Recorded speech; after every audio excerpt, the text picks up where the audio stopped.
But it's the opposite. In studios, I'm joined by Kaaya Ismail. He's a PhD candidate.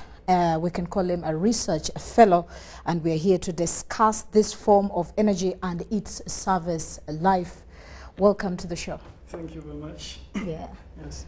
Okay, can you pronounce that institute for me? Because yes, it's a bit difficult. Yeah, the institute is called the Fraunhofer Institute of Solar Energy. Fraunhofer. Yes, Fraunhofer Institute of Solar Energy. Okay. And it is found in Freiburg, in Germany. In Germany. Yes. So you've taken a short leave from school? Yes, I came for holidays. You came for holidays? Yes, yeah. Okay, interesting. And it looks like you're very much concerned about the solar energy within the country, the lifespan, why we think that when we buy solar energy, it should last for about 25 years. Yes. But then what we get is totally different from what we purchased. Yes. What could be the reason?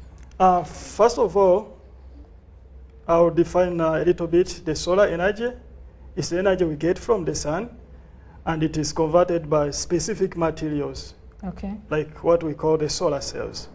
And these materials, they are just converting electrons to electricity. And coming back to your question, you asked about why the solar panels in Uganda are not performing well. One reason, when I try to move around, I try to move around the shops which are dealing in the solar modules.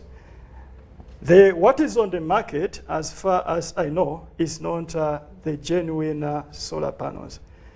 So what does this mean? The solar panel has to be genuine. In the case of it has to pass some qualification tests. So this, I found like many of the solar panels on the market, they are being indicated they are being produced from Germany. And this is one of the the most important thing, because as far as I know, Germany is no longer producing solar panels. So I was so surprised. And is that on record?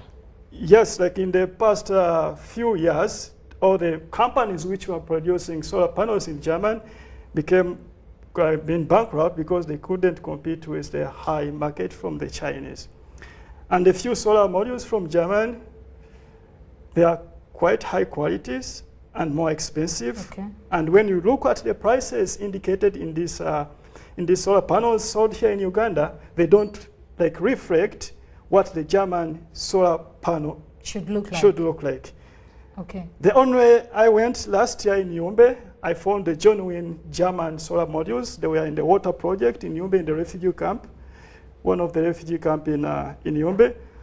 And yes, these were high quality, and this is because I think it's a government project. How do you determine high quality?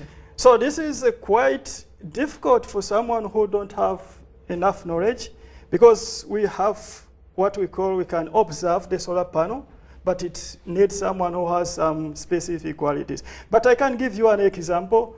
Some of the solar panels, which you can say that are not genuine, I can see by looking, because I know by looking at the color of the silicon which has been used, you can see sometimes there's a change in color or whatever, but this is more high expertise. So for a common user, it's really very complicated to determine that this is a genuine or not a genuine solar Now, modules. considering the fact that we are speaking to the common user, yes, who actually needs to understand the solar energy, the services itself. Yes. So how are you going to help them identify that this is the real thing and this is something substandard?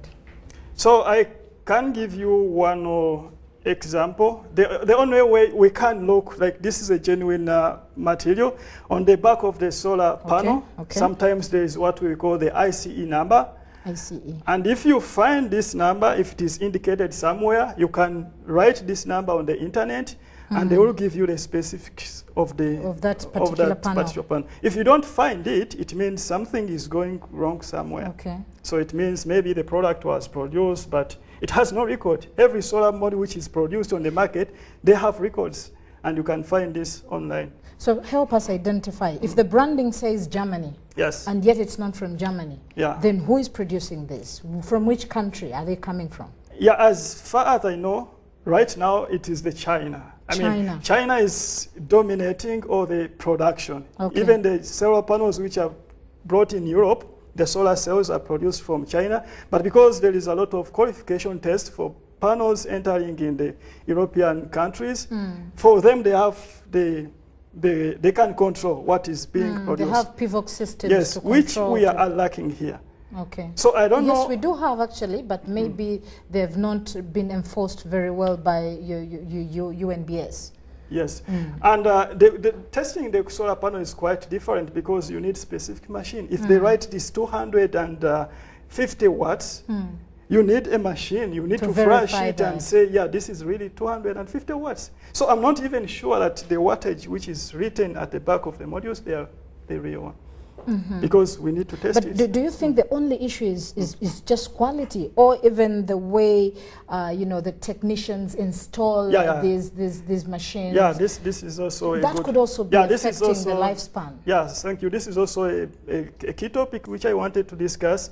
Like if you try to move, especially these small startup companies which are installing small PV panels on the roofs of people, I think they also lack some know-how of how to install, because it's very dangerous to put a panel or a PV module direct on the roof, which is something I observed in the villages. So what is the problem with this?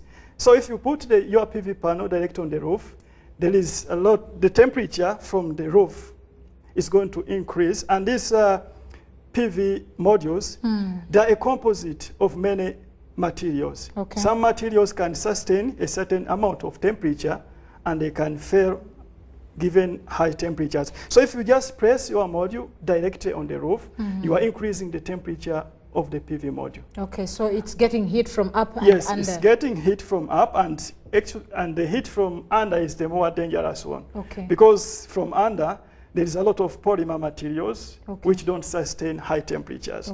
So that's why you find, like, if your module has to work, let's say, 12 years, and because you installed it in this environment, it can work, let's say, like less than 5 years. Now, with all this information, I think now that you're back in the country, you should advocate for the service itself. I think that would be a start for you in terms of career guidance. But then what we are looking at the moment is our climate is very favorable. When it's sunny, it is sunny. When it's rainy, it is rainy. How does the rain affect the solar systems? Yeah, this is also a big problem, because if you try to look at factors affecting the service life of a PV panel or a solar panel, we have the humidity levels. Humidity is like water vapor in the atmosphere, which can be also reflected with rain. Because so what happens, like if there is high humidity, like in Uganda we have the average around 80. This is high humidity for PV panels. Because what happens that this water is going to, because due to the difference in gradient, temperature gradient between the atmosphere and what is in the module, the humidity is going to enter into the module, and it's going to change the chemical processes of the polymers. The polymers, because I told you the solar panel, you are seeing it here, but it has very many components. It has the solar cell, the back sheet, which is to protect from the whatever, and the glass. So these are all affected by high temperatures, high humidity levels, and the UV is ultraviolet radiation. So still on the installation. If this solar panel is installed at the rooftop, and that is how the system has been designed. It's supposed to be at the rooftop in order to generate energy and then supply to the house. When they're creating the solar panels, didn't they leave some space for the rain, some accumulation for rain? This is a good question, but what I can say is that about the installation, it is the lack of knowledge of the users, because when you are installing it, don't press it direct, put some gap. Can you give the measurements? Should it be 1 meter up? Yeah, it depends. I mean, because it can be sometimes complicated to put something which can be 1 meter. You need maybe to give it different stands. Yes, but yeah, the higher you go, the more it will be. Yeah, the more it will be safe. And about the rain is not actually a big issue, because it doesn't rain every day. And one thing about the importance of the rain, that it helps to clean the modules, because we have also another problem of soiling, like too much soil dust on the module.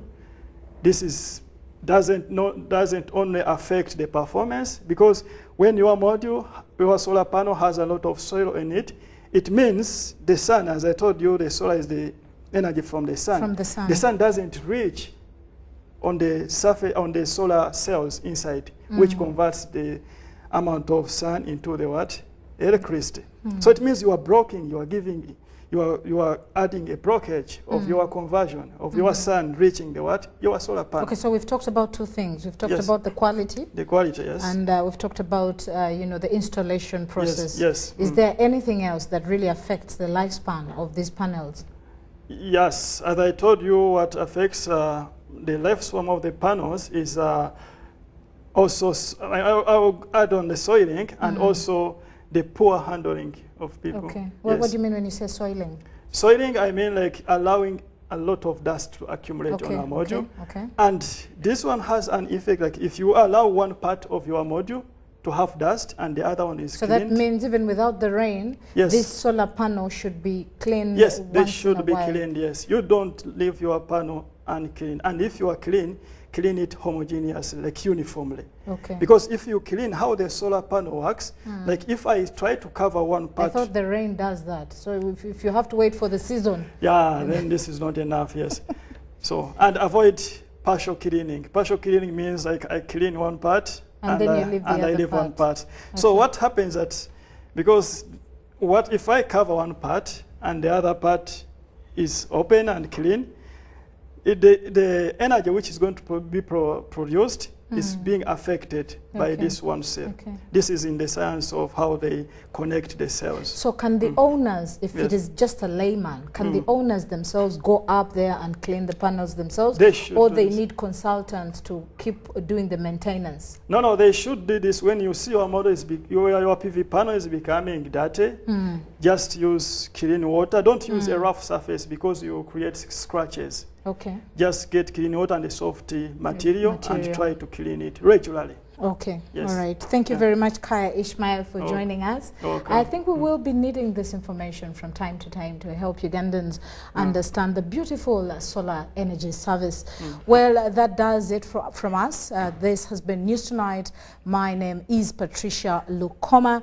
And of course, Elizabeth Nakakuni was on sign language. But quickly, let's have that recap on our headlines.